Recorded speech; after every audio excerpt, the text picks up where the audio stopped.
आवाज़ की दुनिया के दोस्तों, कल मैंने जो कहानी सुनाई थी, उसमें आखिर में जा कर के बाप मजबूर होकर के जब टेलीग्राम अपने बच्चों को देता है, उसका जो मैसेज था वो ये था कि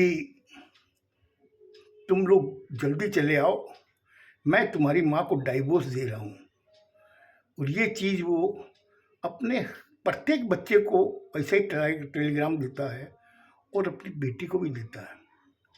वो देने के बाद जब वो बच्चों के हाथ में जब वो टेलीग्राम जाता है, जाने के बाद सब परेशान हो जाते हैं।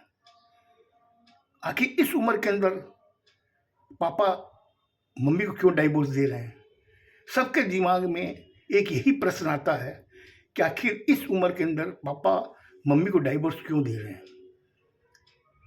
सब काफ़ी देर सोचने के बाद में सब एक दूसरे से सलाह करते हैं, सबको टेलीफोन करते हैं कि भैया तेरे पास भी फ़ोन आया क्या? वो कहता भैया आपके पास भी फ़ोन आया क्या? वो कहता छोटे तेरे पास भी फ़ोन आया क्या? इधर में लड़की पूछती है कि भैया आपके पास में फ़ोन आया क्या या टेलीग्राम आया क्या? सब बताते हैं कि हाँ टेलीग्राम हम लोगों के पास में आया है। और इस उम्र के अंदर पापा ने ये डिसीज़न लिया है कि वो मम्मी को डाइवोर्स देंगे। तो वो लोग आपस में बात करते कि क्या करना चाहिए। आपस में मंत्रणा कर रहे हैं, सोच रहे हैं, विचार रहे हैं क्या करना चाहिए, क्या करना चाहिए। उसमें बड़ा वाला कहता है कि देखो, आखिर है तो हमारे जन्म देने वाले माँ बाप, क्यों ना हम लोग चलते हैं वहाँ पर। आखिर कारण समझें कि पापा इस उम्र के अंदर मम्मी को डाइवोर्स क्यों दे रहे हैं। बोले ठीक है, आप अपने ऑफिस में बात कर लीजिए, मैं अपने ऑफिस में बात करता हूँ। लड़की बोलती है मैं अपने ऑफिस में बात करती हूँ। करने के बाद में हम लोग एक डेट फिक्स कर लेते हैं। उस डेट को हम लोग सब इंडिया चलेंगे। ये सोच करके कम से कम 5-6 दिन निकल जाते हैं। और इधर में माँ और बाप दोनों उसी चिंता में हैं। बाप ये सोचता है कि मैंने बहुत बड़ा एक कदम उठाया है, देखें ये बच्चे मेरी इस बात का मान रखते हैं या नहीं रखते हैं। एक दिन रात को माँ सोते सोते अचानक उसको सपना आता है। वो हड़बड़ा के उठ जाती है।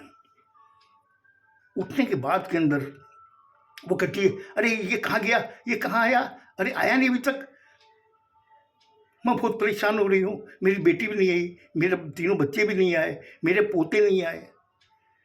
ये सोच रही थी और चिल्ला रही जोर जोर से। बगल में लेटा हुआ उसका पति जब उठता है, उठ कर उसको बोलता है अरे ये तो सपना है, तू क्या कर रही है?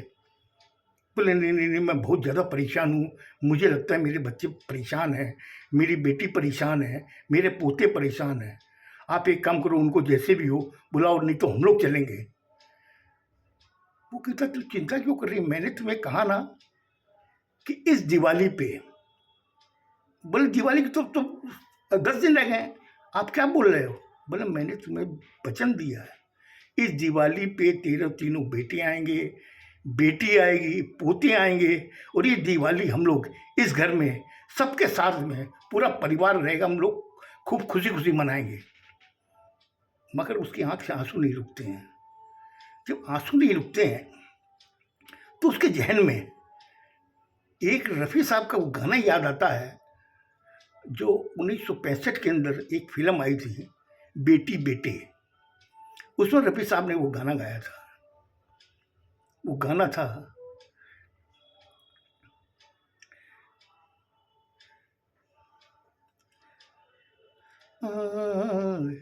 आजकल में ढल गया दिन हुआ तमाम, तू भी सो जा, सो गई रंग भरी शाम।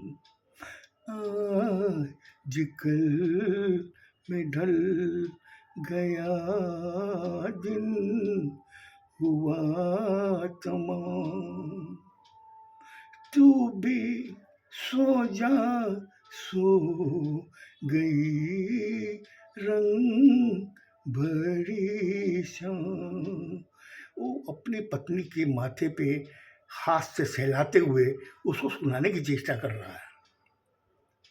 वो कहता है, सो गया चमन चमन, सो गई गली गली, सो गए हैं सब मगर, सो गई कली कली।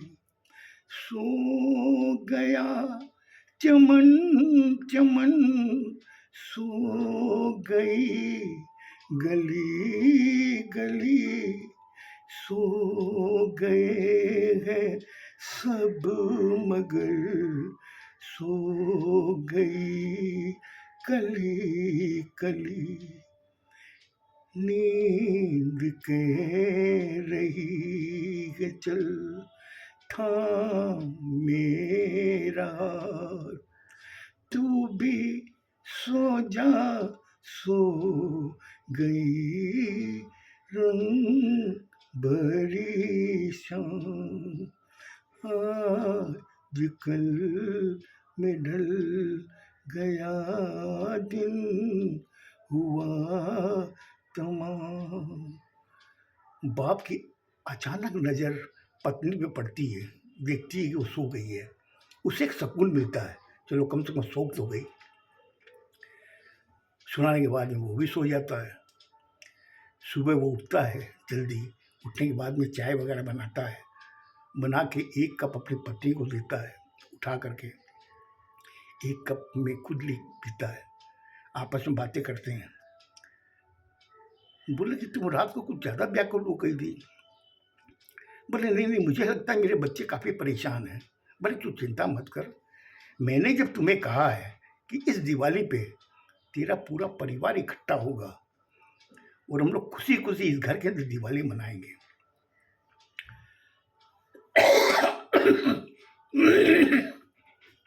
उधर में वो बड़ा वाला लड़का अपने छोटे वाले भाई से कहता है कि अमुक तारीख को मेरी मेरी छुट्टी पक्की हो गई है और तुम एक काम कर, मझले भाई को भी तुम फ़ोन करके बोल दे, वो बहन को मैं बोल देता हूँ। वो लोग आपस में सब विचार विमर्श करने के बाद बता देते हैं कि इस तारीख को टिकट हो गई है, तो हम लोग सब के सब इंडिया चल रहे हैं। अब वो सब एयरपोर्ट पे इकट्ठा होते हैं, वहाँ से इंडिया की फ़्लाइट पकड़ते हैं। इंडिया की फ़्लाइट पकड़ने के बाद में जब सब साथ में रहते हैं तो आपस में सब विचार विमर्श करते हैं। लड़की बोलती है, बोला कि भैया मेरे समझ में नहीं आ रही है, आज पापा की ऐसी बुद्धि क्या हो गई जो इस उम्र के अंदर वो मम्मी को तलाक देंगे। अरे ये तलाक देने की कोई उम्र है क्या?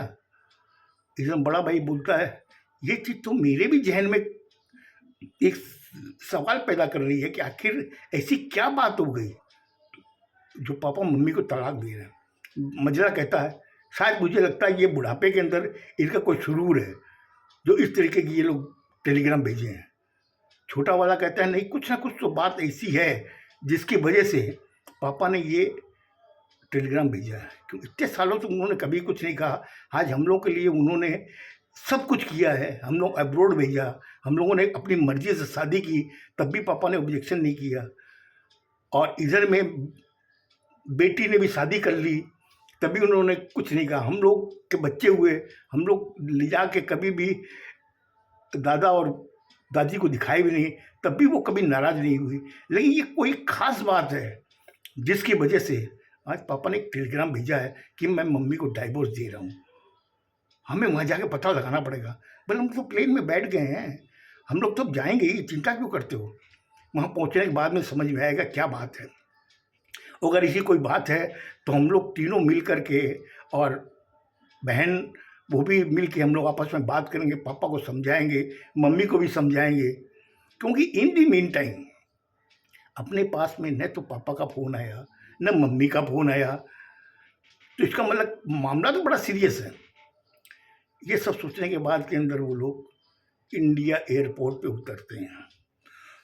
इंडिया एयरपोर्ट पे जब प्लेन लैंड करती है, चारों जने बाहर निकलते हैं।